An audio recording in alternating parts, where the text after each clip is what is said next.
All right, so what do you do when you have these big dreams and you got a vision and you're so excited and you're almost there and you can see it?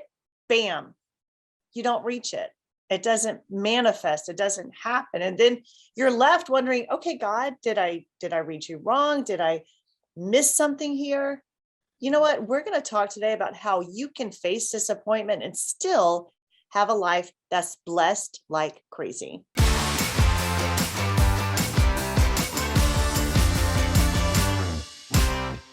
Jordan, I am so happy you're with me today. Thank you so much for hanging out. Oh, so glad to be here. Thank you for having me. Guys, if you don't know Jordan Lee Dooley, you need to know her. She's a best-selling author. She has such an amazing following. She's helping people live lives of inspiration and live lives of integrity. And also what she's doing here today, she's talking about her new book, Embrace Your Almost, about how to deal with disappointment, something none of us want to deal with, right?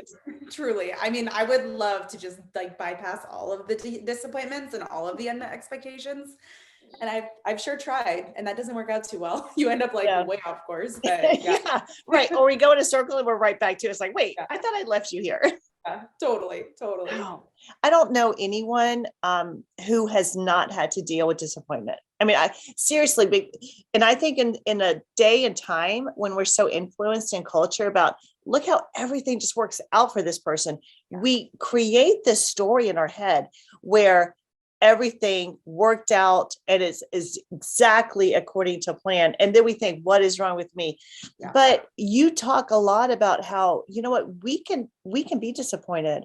Mm-hmm. We can have expectations that are not met, and we can still move through that. Tell me how this all started for you. Yeah. Well, it's funny because I kind of rewind a couple years, 3 years ago. I finished the year 2019 thinking I was on top of the world. And I think the blessing and the curse for me was that I achieved a lot of success at an early age. By the age of 25, I had built a 7-figure company. I had been married for a couple of years. I had bought a home. I was on Success 30 Under 30, best, top rated podcast, best-selling author, had done so many things that are not normal for that age. And I think what that did, as much as that was a huge gift, and I'm so thankful for it, what also started to create this idea that if I just set a goal and do all the right things, it's all going to work out for me. And I got into this mindset of that's how the world works. Yeah. And hadn't ever really walked through deep suffering or setbacks or really there were occasional some setbacks along the way, but overall it was pretty smooth sailing up until that point. And all of that said, I finished the year of 2019 thinking I'm on top of the world. The world is at my feet, quite literally. All of those things, from the book selling well to some great media that I had experienced, to my husband getting to leave his job and come work with me and start his own business, to then at the end of the year, finding out we were expecting. And I was like, wow, life is going according to plan. Everything on the timeline is just check it off. Yeah. And then in January, a month or so later, found out that I had miscarried unexpectedly. And that was devastating, awful. Every word in the book, that's such a hard thing to do that I never had totally before. So that really threw me for a loop, especially, even doctors were like, you're young, you're healthy. It sometimes happens. It won't happen again. So I'm thinking it's a fluke. This isn't going to happen again. It was hard, worked through that, but then kind of had I didn't have any reason to be just to feel too stuck, because I thought, well, surely this will never happen again. Flash forward 2 months, the world shuts down and there's a global pandemic and everything else is happening. So there was, a global crisis. And then 2 to 3 weeks after that, found out I was expecting again. And I thought, this is the redemption story. See, it all works out. It's all coming full circle. It's going to be great. And then 3 months. Yeah. So I found out in March, and then in June. So I was into the safe zone. I had written this book that I just published actually kind of had a totally different ending. It was about, hey, if you just get up and try again, it's all going to work out, right? The cliche message we always hear. Girl. And I had written in the redemption story that I thought was happening. I completed the book with this chapter of but everything's great now, happily ever after, just keep going, keep believing in your dreams, whatever. And then I turn in the manuscript, and 10 days later, I go in for a routine ultrasound. I was 13 and a half weeks along or something. And we had just seen a great ultrasound a week and a half earlier, because they were doing really regular ones for me, given my history, and found out I had lost that baby too. And it was mind boggling. I mean, I had no signs of that. I was still nauseous, nothing made sense. And Anyway, so within a 6-month period is my point is, and I'm, I don't want to like breeze past all of that, but my point is I went from everything works out for me if I do all the right things to I've done all the right things. And in 6 months, it's like everything exploded in my face. Not only my own personal crisis, but also the global crisis that was happening was impacting business, throwing things sideways. We had to redo all of our plans. And I laugh because I'm like, man, I had planned my year in December of 2019. I planned out 2020. I planned a maternity leave. Like we had this whole plan. Then when the first loss happened, we were like, okay, replan. So we replanned everything. Then 2 months later, global pandemic hits, everything changes. And we're like, okay, replan again. Right. And then it was like, okay, wait, now we're pregnant. So we've got to replan. So in a period of 6 months, I replanned my year 4 times. And finally, by the 4th time, I was like, we're not planning anything.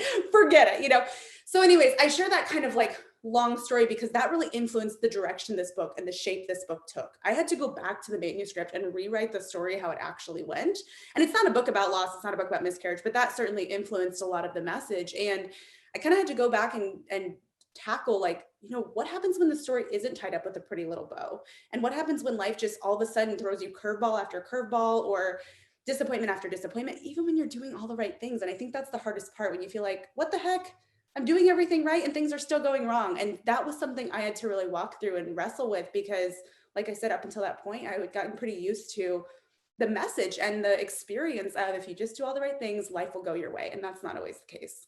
That is so just like hitting you from all sides. Totally. And especially for a believer, someone who is trusting God for this, it brings up a faith crisis. Oh, 100%. Like, God, I thought I read you right.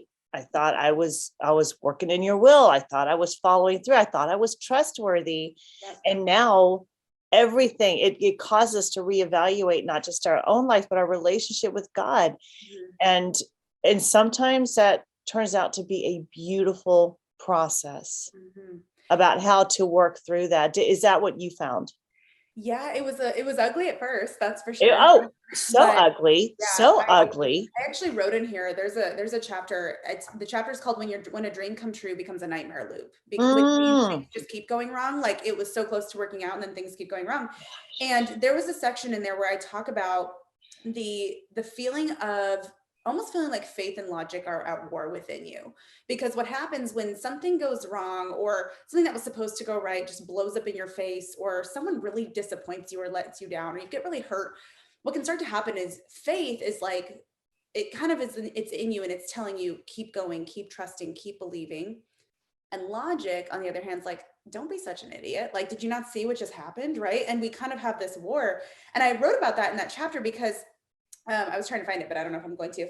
But my husband, I shared that with him because we were on like a little getaway and we were kind of just working through everything we had just experienced. And he asked me, are you okay? And I was like, I think so, but I just feel like faith and logic are at war within me. And he really validated that. He's like, said something along the lines of like, I get that. Like, I'm wrestling with that too. He goes, but here's the thing and why faith is so important. Like, logic will always dare us to give up faith when faith is all we have left and exactly what we need most. And so that was like the one little thing I clung to in that season when I was just like, what is the point? I mean, and slowly but surely it was like one little like brick got rebuilt at a time. But I think in some ways, sometimes our faith has to get kind of stripped down, kind of to be rebuilt stronger. Like the way I think about it is like a muscle. Like when we work out, like we break down our muscle technically in order for it to grow stronger. And that's kind of what happened, I think, in my faith journey. Like I think there were a lot of things that I knew the right answers to, but that I hadn't actually lived through to like really at my core be able to believe, if that makes sense. And I think sometimes walking through setbacks or suffering or disappointment or all of the above are the things that actually kind of rebuild that in the way that we couldn't if we just read more or did all the right things, if that makes sense. So, there are some places in our life that we cannot have access to unless we get uncomfortable. Like and that's really the definition of a valley. Going from one mountain to another mountain requires a valley. Now, everything in us resists the valley. We don't want to be in that dark place. We don't want to be in the discomfort, in the insecurity, in the instability. We resist it with everything in us. But what if that is exactly what is required for us to go to that next level in our faith development of our intimate relationship with God? Not just knowing about him, but really knowing him. Yeah. and being so intimately tied to our Heavenly Father. And it's, but no one elects to go through that. Like, it's not something that we choose.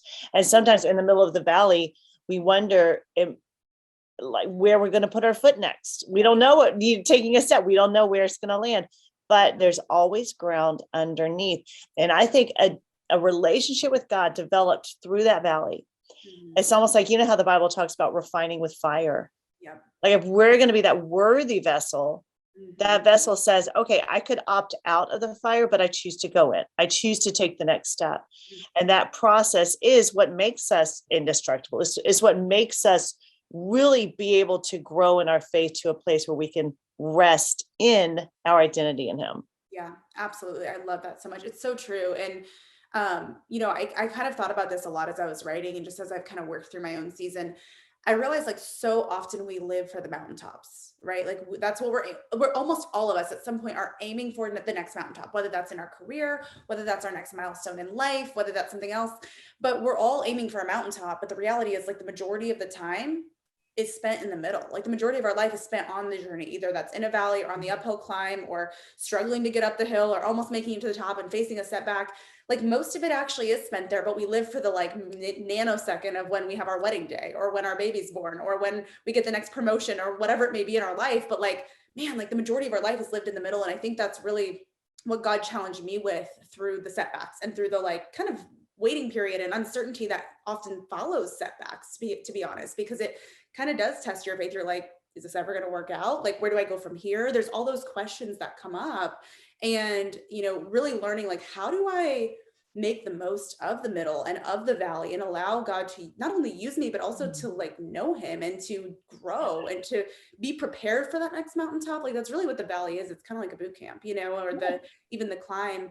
But the majority of our life is spent there, the majority of any journey toward anything. And so we really, I think the biggest challenge for us, especially as believers, but in general too, is how do we actually make that journey more purposeful and enjoyable? Because otherwise we begin to resent it. We want to avoid it. And that's, I think, our natural human response.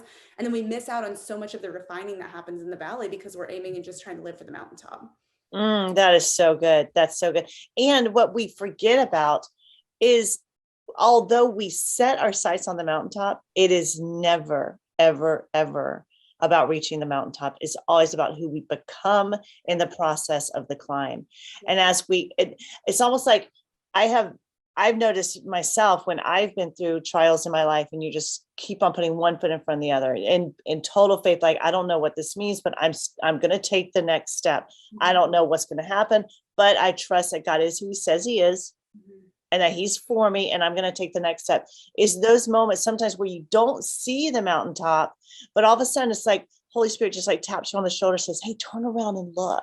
And then you turn around, it's like, wait, I actually am making progress. It's who I'm becoming in this. I'm not who I was. I'm not who I am yet, but I'm not who I was. And I could just enjoy this moment. This moment, even though I haven't hit the mountaintop, can be a mountaintop if I decide to embody that state. Yeah. And if exactly, like, I often think about, like, I think about Paul in prison.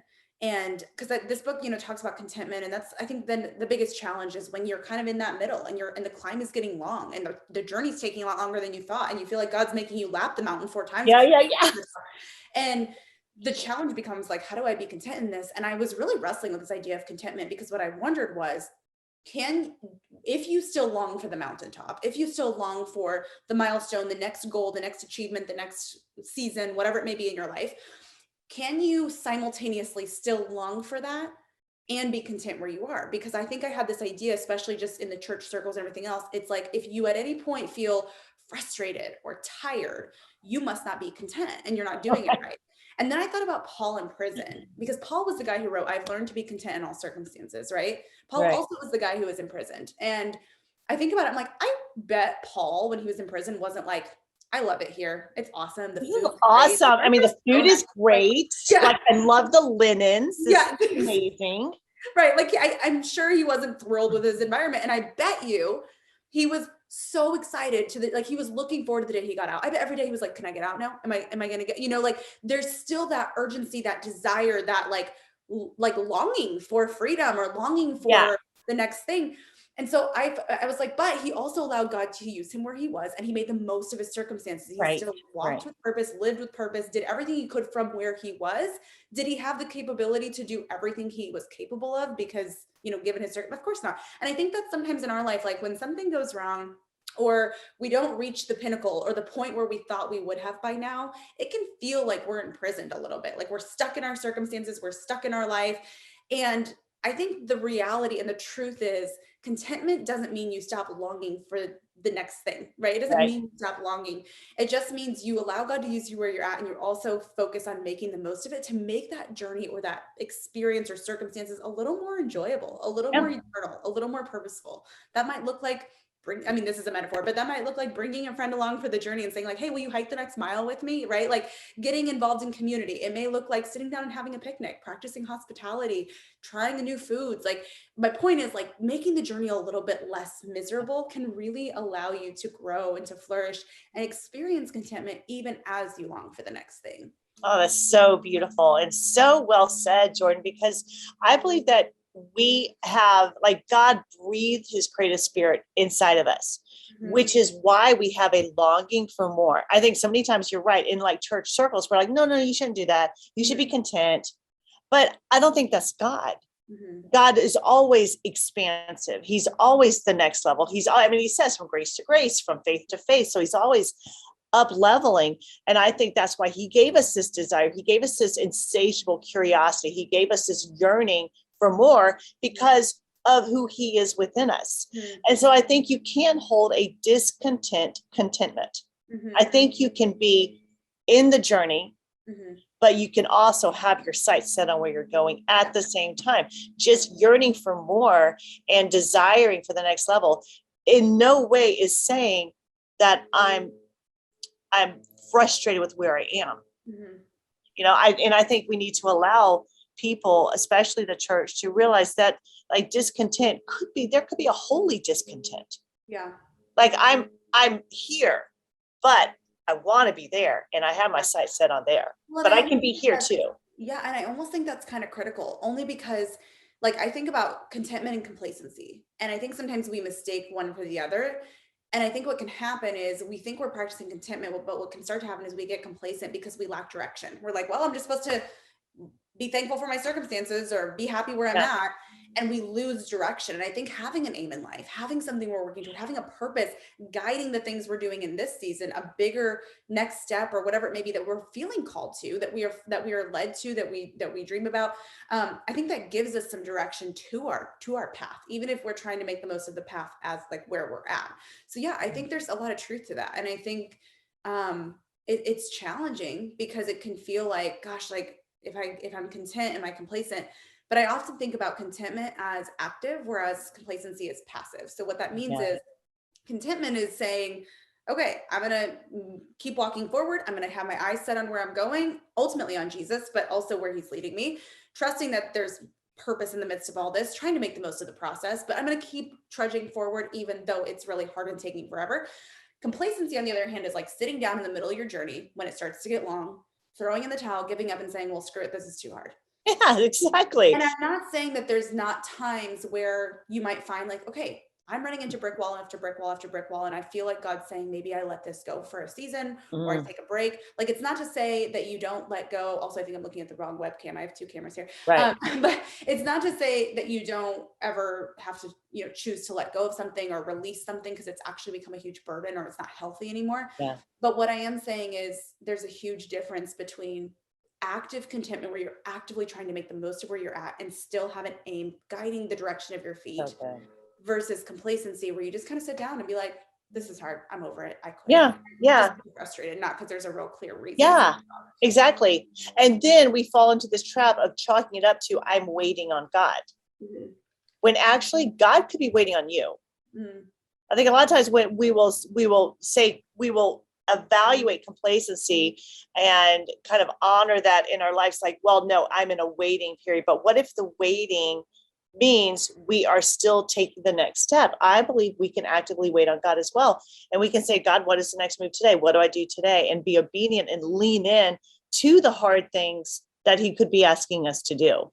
Yeah, I think there's an opportunity. Like, are there things that are out of our control that we do have to wait on God for? Yes, but can we also be working in the waiting and taking active steps? Yes. And I think that's the challenge sometimes, because it's hard to know, am I trusting God like in his timing, or am I trying to take control of this? And I think that's kind of the thing we have to really be in prayer about, and discern, and even Right. seek counsel on personally, because it's hard to discern ourselves when we're so close to something, when we so desperately want to be married, and we wonder if, trying to meet people different ways is taking control, right? Or whatever it might be. And only, I think it's really a heart issue. I don't know that it's specifically like what you're doing or not doing. I think sometimes it ultimately comes down to, am I taking intentional steps to move in the meantime, trusting that God has the right timing?